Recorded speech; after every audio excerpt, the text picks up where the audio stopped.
قدیم زمانے میں ایک بادشاہ تھا جو ایران کے ایک علاقے پر حکمرانی کرتا تھا۔ اس کے پاس وہ سب کچھ موجود تھا جو ایک بادشاہ کی خواہش ہو سکتی ہے۔ بڑا سا محل، بڑی تعداد میں نوکر چاکر اور خادم، امن و امان، خوش بختی، سبھی چیزیں اس کی قلمرو میں تھیں۔ مال و دولت میں بھی وہ کسی سے کم نہیں تھا، لیکن چونکہ خوش بختی کبھی بھی دائمی نہیں ہوتی، اس لیے بادشاہ کو بھی اس سلسلے میں تشویش رہتی۔ وہ ہمیشہ اور ہر وقت یہی سوچا کرتا تھا کہ ایک دن وہ بوڑھا ہو جائے گا اور وہ یوں تمام مادی اور دنیاوی لذتوں سے محروم ہو جائے گا۔ بڑھاپے اور موت کے خوف نے اس کے دل و دماغ میں وحشت پیدا کر دی تھی۔ بادشاہ جو دولت و آسائش سے خود کو وابستہ کر چکا تھا، کچھ دنوں بعد علماء اور حکماء کو اپنے پاس بلاتا تاکہ ان سے اپنی جوانی کو برقرار رکھنے کے لیے کوئی دوا بنانے کا مشورہ کرے۔ ہر بار کیمیاگر حضرات اسے کوئی دوا یا شربت بتا دیتے اور اس کے ڈھیر سارے فوائد بادشاہ کو گنا دیتے، لیکن یہ ساری ترکیبیں اور تدبیریں لا حاصل رہیں۔ معمول کے مطابق ایک رات جب سبھی درباری اور علماء و حکماء اکٹھا تھے اور ہمیشہ زندہ رہنے کے بارے میں بحث و گفتگو کر رہے تھے کہ ایک عمر رسیدہ بوڑھے عالم نے، جسے بادشاہ کے وزیر نے بلایا تھا، باب سخن آغاز کیا۔ میں نے سنا ہے کہ ہندوستان میں ایک جادوئی درخت ہے جس کا پھل کھا کر لوگوں کی زندگیاں محفوظ ہو جاتی ہیں۔ اس کے پھل کا رس آب حیات ہوتا ہے۔ جو بھی اس کا پھل یا اس کے پھل کا رس پیتا ہے وہ نہ تو بوڑھا ہوتا ہے اور نہ ہی اسے موت آتی ہے۔ بادشاہ جو اس بوڑھے عالم کی بات بغور سن رہا تھا، ایک بار پھر خوش ہو گیا۔ اس نے فوراً بوڑھے عالم سے پوچھا کہ یہ پھل ہندوستان میں کس جگہ اور کس باغ میں ہوتا ہے، آپ صحیح بتائیے۔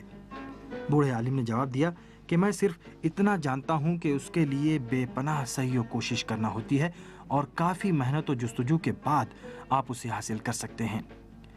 بادشاہ پوری رات جاگتا رہا، وہ صرف اس درخت کے بارے میں ہی سوچتا رہا۔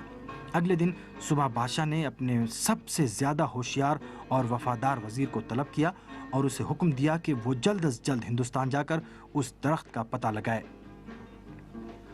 اس نے وزیر سے کہا کہ ہندوستان کے سفر کے لیے تمہیں جو بھی چیزیں اور جتنا بھی خرچ سفر درکار ہو بتا دو۔ گھوڑا، پیسہ اور خدمتکار جو بھی چاہتے ہو اور جتنا بھی چاہتے ہو ہم سب کچھ تمہیں دیں گے، لیکن اتنا سمجھ لو کہ اس درخت کا پتہ لگائے بغیر واپس نہ لوٹنا، ورنہ تمہیں سخت سزا دوں گا۔ وزیر، جسے اپنی سنگین ذمہ داری کا احساس ہو چکا تھا، اسی دن ہندوستان کے لیے روانہ ہو گیا۔ وہ ہندوستان کے تمام دیہاتوں، شہروں اور علاقوں سے گزرا، بہت زیادہ ڈھونڈا۔ اس درخت کو ڈھونڈنے میں بہت زیادہ سعی و کوشش کی، مگر چونکہ سرزمین ہندوستان بہت ہی وسیع و عریض ہے، اس لیے اسے کوئی سراغ نہ مل سکا۔ لیکن پھر بھی وزیر اپنی پوری کوشش میں لگا ہوا تھا۔ اسے راستے میں جو بھی ملتا اس سے اس درخت کے بارے میں پوچھتا۔ جنگلوں اور صحراؤں کو چھان مارا، پہاڑوں پر گیا، جزیروں سے گزرا، الغرض پوری سرزمین ہندوستان اور اس کا چپا چپا چھان مارا اور اس کو برسوں لگ گئے اس درخت کو تلاش کرنے میں، مگر وہ درخت نہیں ملا۔ وہ لوگ اس وزیر کا مذاق اڑانے لگے۔ کچھ لوگ اس وزیر سے کہتے تھے کہ تم دیوانے ہو گئے ہو، اس طرح کے درخت صرف خیالوں میں پائے جاتے ہیں۔ کچھ لوگ اس کو بیوقوف بنا کر جھوٹ ہی کہیں کا پتہ بتا دیتے، کہیں اسے پہاڑ کا راستہ دکھا دیتے۔ بیچارہ وزیر پہاڑوں پر چڑھتا مگر اسے کچھ بھی ہاتھ نہ آتا۔ اسی طرح برسوں گزر گئے۔ وزیر جو نا امید نہیں ہونا چاہتا تھا، پریشان ادھر سے ادھر بھٹک رہا تھا۔ اس کی سمجھ میں نہیں آ رہا تھا کہ کیا کرے۔ وہ سوچتا کچھ اور جگہوں پر جا کر اس درخت کا پتہ لگائے۔ اگرچہ وہ مطمئن ہو چکا تھا، وہ ساری جگہوں پر جا چکا ہے، مگر کیا کرے؟ اگر واپس بادشاہ کے پاس جاتا ہے تو پھر اسے سزا ہوگی۔ اس کے پاس کوئی چارہ کار نہیں تھا، لیکن قبل اس کے کہ ناکام ہو کر محل میں واپس جائے، اس نے فیصلہ کیا کہ پہلے اس حکیم و عالم کے پاس جائے گا جو پورے ہندوستان میں معروف تھا۔ وزیر نے اس عالم و حکیم کے پاس جا کر اپنے ہندوستان آنے کا پورا قصہ بیان کیا کہ کیسے کیسے اس نے ہندوستان میں اس درخت کو ڈھونڈنے کی کوشش کی۔ وزیر نے اپنی بات کو جاری رکھتے ہوئے کہا، یہ میری قسمت تھی کہ ایک دن ایک لاؤبالی اور جھوٹے شخص نے بادشاہ کو بتایا کہ ہندوستان میں اس قسم کا کوئی درخت ہے۔